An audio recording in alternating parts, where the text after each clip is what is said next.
এই প্রচণ্ড গরমের হাত থেকে বাঁচতে আজকে আমি বানিয়েছিলাম আম পোড়ার শরবত।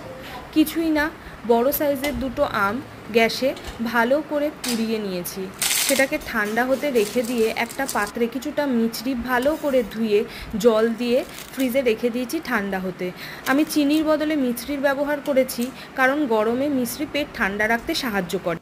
ঠান্ডা হয়ে যাওয়া আমগুলোর চোকলা ছাড়িয়ে নিয়ে ওই মিছরি ভেজানো জলের মধ্যে আমের সম্পূর্ণ পাল্প বার করে তাতে গন্ধরাজ লেবুর রস ও কিছুটা বিট লবণ মিশিয়ে সেটাকে আমি একটা অন্য পাত্রে ছেঁকে নিয়েছি। এইবার গ্যাসে একটা তাওয়া বসিয়ে তাতে কিছুটা জিরে ড্রাই রোস্ট করে তা শিলে মিহি করে বেটে রেখেছি।